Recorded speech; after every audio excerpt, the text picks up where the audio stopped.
it's not that important to check your notification every time it goes off. Most of the time, it's the Weather Channel or some little pop up ad, some stupid thing that's meant to distract you and take you away from what's really important. What's really important is right in front of you, not inside that little phone, or not however far away that satellite has you going to distract you.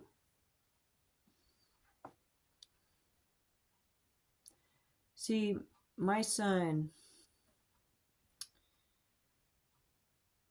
whenever my mom and his dad had him, and even the babysitter that they had him, he was labeled as a bad kid.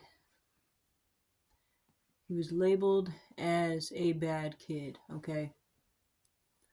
So he would always get in trouble at school. He would always throw chairs and try and hit the teacher and stab the teacher a couple of times with pencils, throw chairs, throw tables, and get really angry because he wasn't being heard. He wasn't being acknowledged because it was easier for them to give him a phone, easier for them to give him a video game, easier for them to take everything away from him and make his life miserable to the point where he had enough. If he wasn't cooperating, my mom would take everything away from him and make him sit on his hands in his room for hours instead of talking to him. It's as simple as talking to him. He's lived with me and my boyfriend for a little bit over a year. We got him at the tail end of summer school before this year. And for one thing, we don't put him in front of a TV. We don't put him in front of a video game. We don't give him phone time. Every once in a while, we'll give him an hour here and there, or a little bit over if he's been, exceptionally on task with everything that he's doing. It's not a right to have zombie brain, okay? In our house, it's encouraged to be active. It's encouraged to communicate. This is why I don't have social media anymore. This is why I really don't get on here anymore, is because I'm starting to understand more and more as I distance him from these things and distance myself from these things, how toxic they are. It is not important enough to take you away from what matters. Yes, there's a time where you need to be at work. There is a time where you need to be socializing with friends. There's a time where you need to give time to your family, but there's also a time where you need to rest with your household. Talk to each other. Communicate. Whenever it comes to being Christian and doing all these things, it's not about religion, it's about relationship with God. If you become mechanical in your religion, you lose what it's really supposed to be about: relationship. We are meant to be we're meant to be very social creatures. We're meant to fellowship with each other. But we can't have any fellowship with each other if we're glued to a screen all day, all night, every waking moment. Oh, I felt my phone vibrate. I remember, I was like a crackhead. I needed more. I needed all them likes. I needed all that adoration. There's too much of that going on. My son has done a complete turnaround, cutting those things out and getting him to communicate, getting him to be a kid. I had to do a lot of growing up. Nobody ever tried to get me to be a kid. And you know what? Trying to get a kid to be a kid is a lot harder than it sounds. Trying to teach him the right way about responsibility, trying to teach him the right way about portioning his time is difficult. Trying to teach him the appropriate time for things is difficult. This is something that I constantly pray about because I don't want to do it wrong, because the Bible says that if you raise a child up the right way, in the way that they should go, they will never depart from it. My grandma raised me up in the right way, and I departed it from it. But she didn't raise me the right way. She just raised me in a religious way. And we could pretend to be churchy on Sunday, and that's all good on church functions and everything. On paper, we're good, right? I don't want to be good on paper.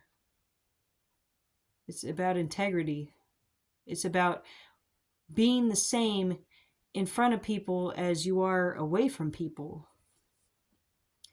It's about being honest and open and allowing room for error. Because I know that I make a lot of mistakes.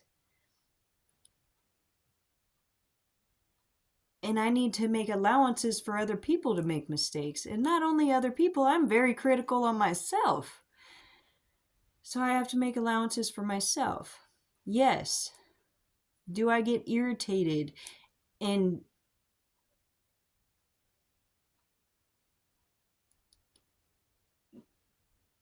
get really frustrated with my son whenever he's doing the same thing that he knows he's not supposed to be doing? Yes, I do.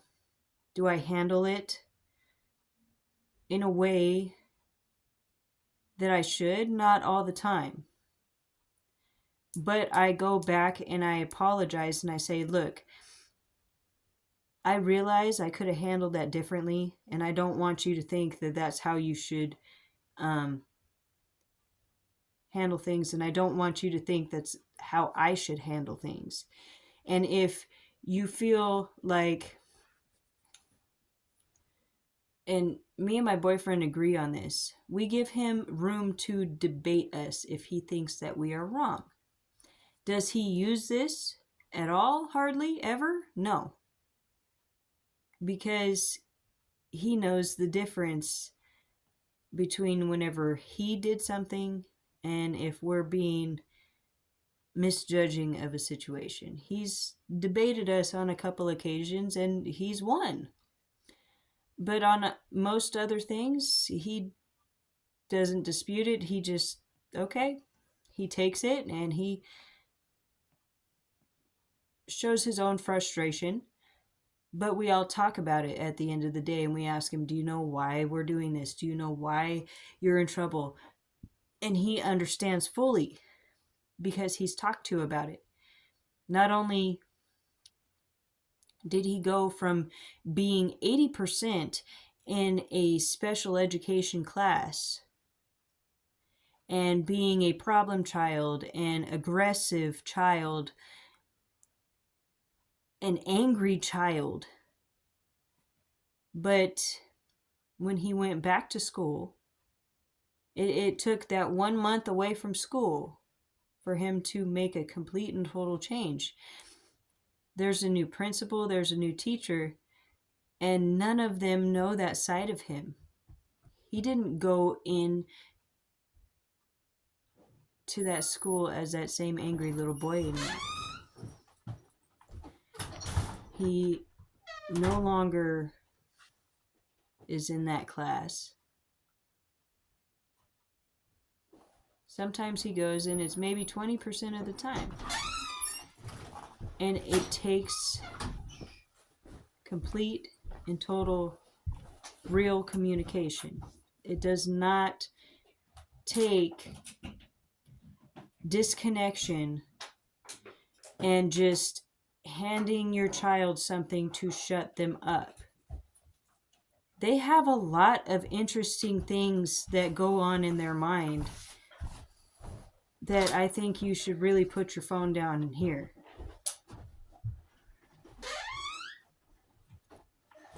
And given the chance, they will surprise you. And you'll get hours and days with them where you won't even want to look at your phone.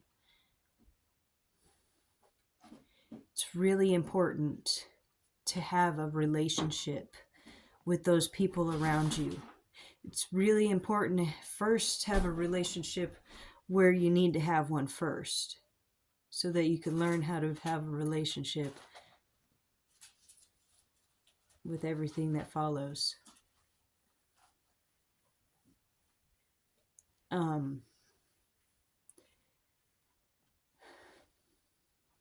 say this because it's a complete and total miracle.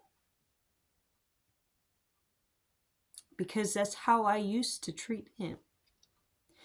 Before I had my kids taken away, before my dad killed my son, before all that stuff happened, I went through going through CPS to learn that I wasn't doing things right. I understood that. And I understood the errors in which I did things, but did that stop me from doing them? No. Only coming to right relationship with God and realizing that I needed to be in right relationship with myself before I could be in a right relationship with everybody around me. It was the relationship with God first, then myself, then everybody else, that taught me that we needed to put the distractions down and pay attention to what was really important.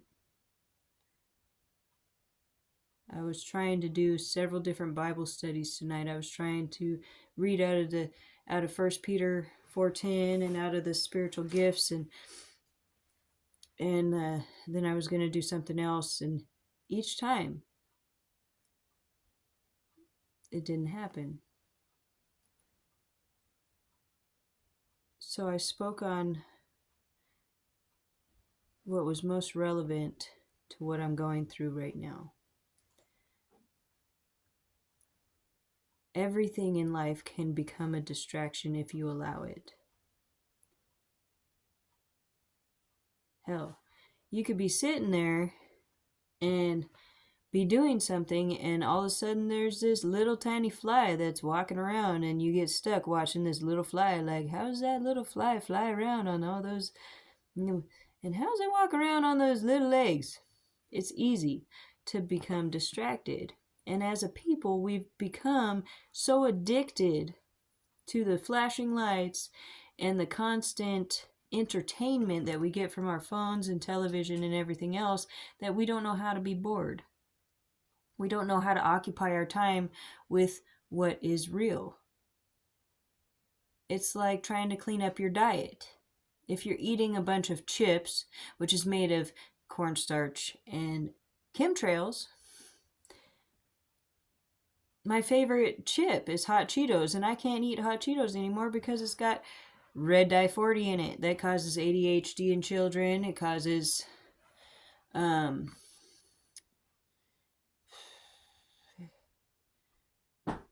it causes a lot of problems, but I remember the main one that I was surprised about is ADHD in children. Okay, but it was causing a lot of problems that I was having. And learning to clean up my diet and stop drinking sodas, stop drinking energy drinks, stop drinking all the things that's tricking my body into thinking that it's got good nutrition, and start eating all the thing that actually gives me sustenance instead of gives me empty feelings is the same thing. Stop tricking your mind into thinking, stop tricking yourself into thinking that all of this stuff is real, because it is not. You have all those people saying that we live in a matrix world. Yes, we do, because we're plugged into a phone. We constantly want to take pictures and do duck face with people because we want people to like our picture of the dog face and all that stuff that we do on Snapchat and Facebook and Instagram, and need the list go on? No, it should not. So I got my son this Uno game. It started off with one, now he has 50 different ones, because it's something that he likes to do with me. I barely get to do it with him because I go to work and I get home and I'm tired and I have to clean the house.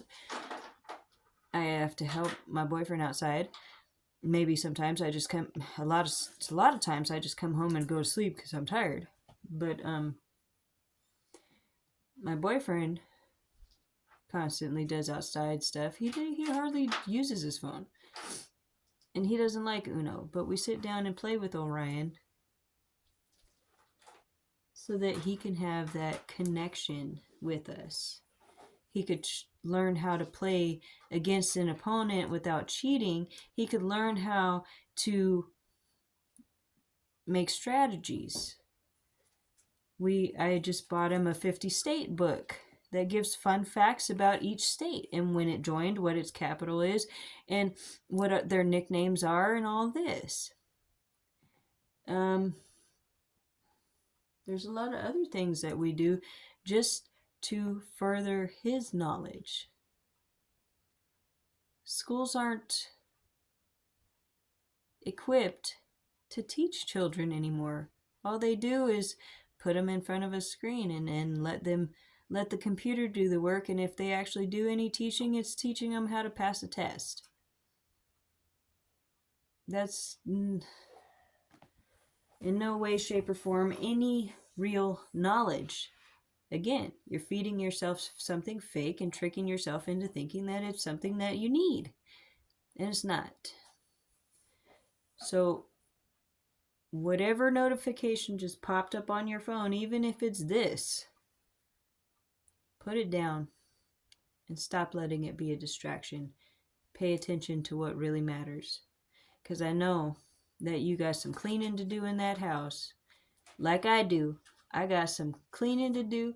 I got some dirty clothes. I could do plenty of things.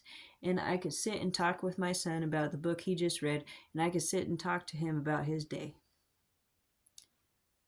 instead of talking at him about what he should be doing. Because I could talk at myself about a lot of things that I should be doing too. But what really matters is right in front of you. So put that phone away.